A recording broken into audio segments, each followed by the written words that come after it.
so I should be able to prevent it from dog tracking, I guess is my biggest thing. Oh, and not kill me. I think I should reintroduce this project. It's a 65 AMC Rambler body on a 2000-ish Cherokee chassis. Someone else started this project. They had it to the point where you see it right now. Kind of a mess. I want to say it's a failed project, but I don't really know what his true intentions or what his true final plans were for it, other than the fact he was going to run the Gambler with it. At least that was his goal. It's mounted together creatively, which you can see in some of my earlier videos. The wiring is an absolute mess. That's why I tore all the parts out of my Cherokee, which you should see before you start seeing this stuff. I think my first plan of attack is going to be to figure out where the frame and the body are relative to the height of the ground and try to level it out. I've got some jacks. I'm going to show you that stuff, and hopefully I'll be able to make a makeshift frame leveling setup. It's not going to be perfect, but it'll be a lot better, and I should at that point be able to start attacking the car frame to chassis from the front to the back. Anyway, let's get moving. The first step in getting the Chambler project going is moving my world shipping headquarters, so there we go. I use all those boxes to help me ship all the parts that I sell to help me fund this crazy YouTube project.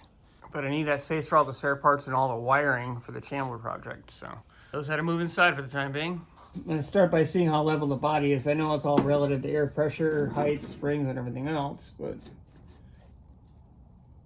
if everything's kind of the same, it'll give me a good reference point. It's not going to be, but I can pretend.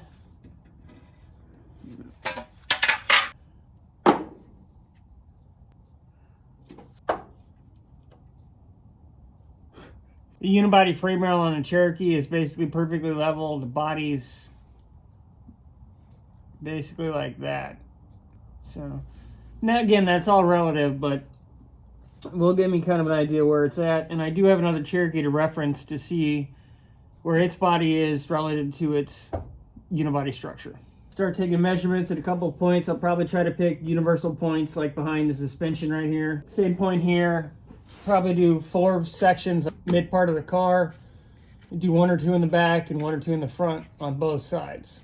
It's not gonna do me any good back here.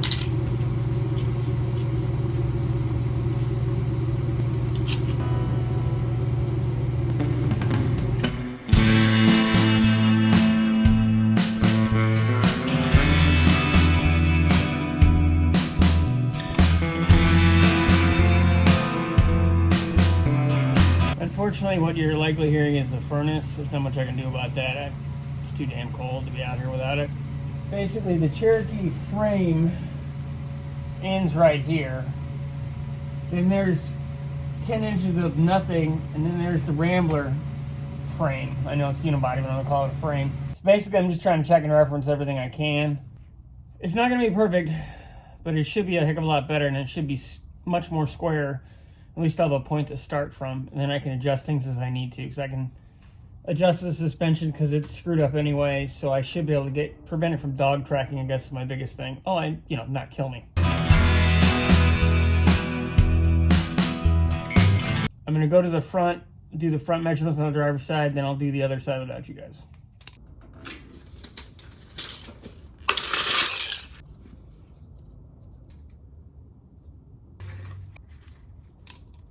Like I said about 30 seconds ago, now I'm going to do the other side.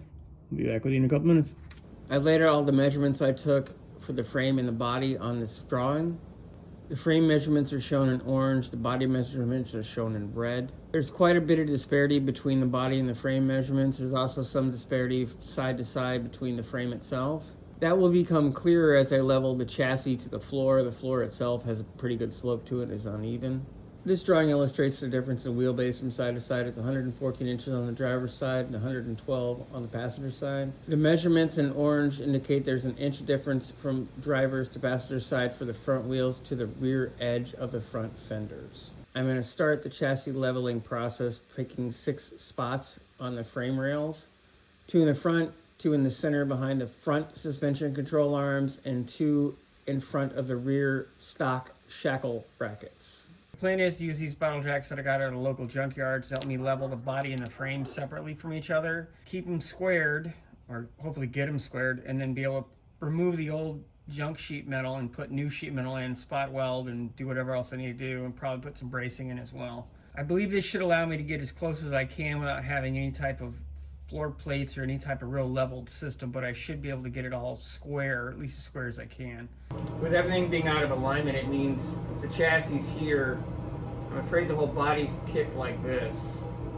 So if instead of being square, it's off and it's back to one side. I don't know how well I'm going to be able to compensate for that. I'm going to try to get it as best I can. Like I said, the adjustable suspension pieces should allow me to at least get the car to drive straight. And I can fix a lot of this with how I set up the rear end. But definitely starting at the front is going to help. So I can at least get it squared to itself even if it's cocked. Biggest thing I need to do is I'm likely going to have to get more of these. I'm afraid 12 isn't going to be enough, but it should be enough to at least get me started, at least get the frame and some of the body square, and then I'll just have to keep scouring the junkyards and try to find them. They all use this basic long adapter. It folds in half. I've got a couple of them, so I'm going to cut a chunk of it so I can run it with a drill so I can get these up and down quicker, because otherwise it's going to take forever. Let's see how it works.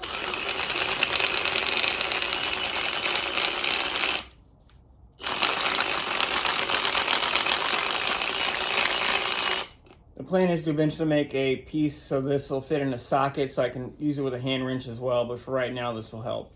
I decided to run the jacks out to see how long they all were. I'm glad I did, because I ended up having to group them into categories of tall, medium, and short.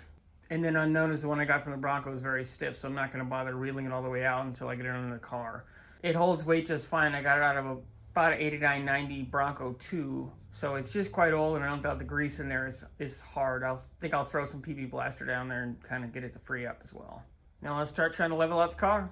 I ended up getting this digital angle finder from Menards. It was local and available, which was, the big parts of getting it today. I'm going to use this in conjunction with my large level so I can level out the ground and measure to the level so I can give myself a better playing field, because I know my concrete's not square or level at this point. It definitely slopes away from the house. I'm starting the leveling process of the frame. It's about a 0.1 degree off right now, and that's probably about as close as I'm going to get it with the weather and the concrete and everything else, but I think that's going to be pretty darn good considering what I'm working with. I'm taking measurements off the same point on both sides of the frame down to the top of the level at 14.5 inches. I've got it leveled out right now. I'm going to progress my way back down the chassis spot by spot, and then once I've got the frame as level as I can possibly get it, I'll figure out what I'm going to do with the body. And then I'm going to pop the hood and start looking through everything. I'm at the middle of the frame behind the front tires. You can hopefully see there's a pretty big gap. Just to get it to level, it's at least 3/8 of an inch. I've got these set at 8 3/8 on both sides. What I'll likely have to do is go back and mess with the front height again and square that once I get the next chunk of the center done. I'm not sure if you're going to be able to read the ruler or not, but this is at 8.5. The other side's at 8 3/4, so I'm going to bring this side up so they're even.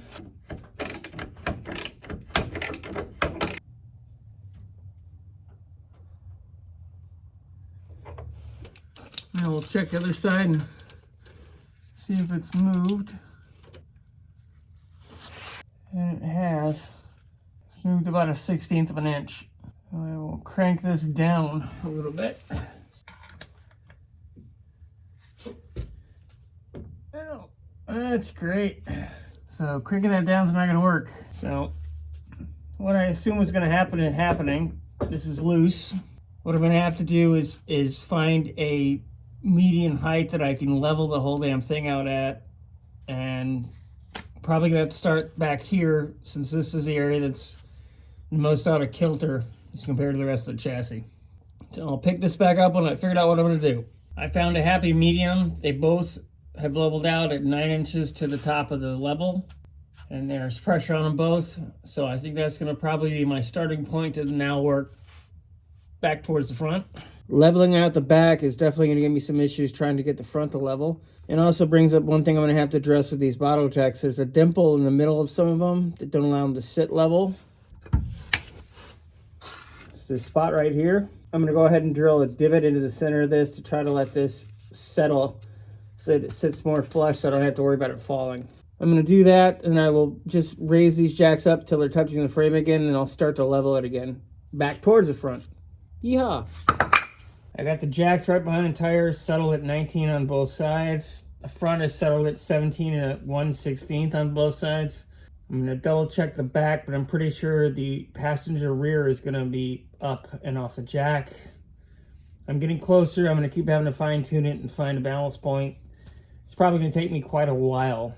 I've only got one jack behind the rear of the front suspension that's a little less than a 16th off, which I'm going to call pretty damn good considering all the stuff and how uneven my floor is and how uneven the car is. It's level to itself side to side. I'll never get the frame level because the frame itself picks up and dives and goes up again in certain areas, so there's no way for me to get it 100% squared or leveled. I've got a good base going. I'm going to throw some jacks under the rear. I can't decide if I'm going to do it at where the Cherokee frame ends or where the Rambler frame begins. I think I need to support the body back there because the frame is not connected, and I'll show you that. It's kind of iffy back there. If you go over the measurements real quick with you, it's 17 1/4 on both sides in the front. The jacks behind the front suspension arms are at 9 1/2. It's about a little less than a 16th lower on the right side. Again, that's the one I'm going to leave alone. That's the one of the 6 that's kind of off. The measurements at the factory rear spring pocket for the Cherokee are at 9 7/8 side to side. I have jacks underneath the back bumper brackets. I'll show you the frame and why this is kind of questionable back here. This should at least help keep the body from settling strange as I start to disconnect pieces in the front. I just don't want it to twist too badly. It's going to be a little hard to see. I'll show you a different angle so you get a better view. The Rambler frame ends right where my finger is. The Cherokee frame ends right here. So I have this giant gap where there is no frame. So the Rambler frame ends here and goes back like I said. And the Cherokee frame ends here. So it's this nice Bluetooth frame section with this aftermarket component for the rear shackles. The plan is to reuse this because it's a nice piece. I just have to clean it up and, affix it to the frame once I get a frame built. He bolted and arc welded this bracing in, but it's not, I don't know, it's just odd.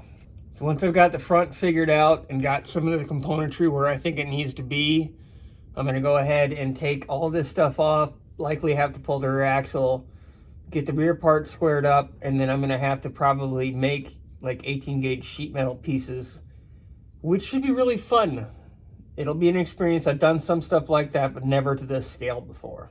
We're on the back driver's side of the Chambler looking forward. I'm going to go ahead and put a jack on each corner of the rocker panels at the bottom where the pinch weld is. I'm not going to lift the vehicle body. I am strictly trying to get it to where it's suspended and it's solid so that as I start taking stuff apart, it doesn't start to sag, sink, or damage itself.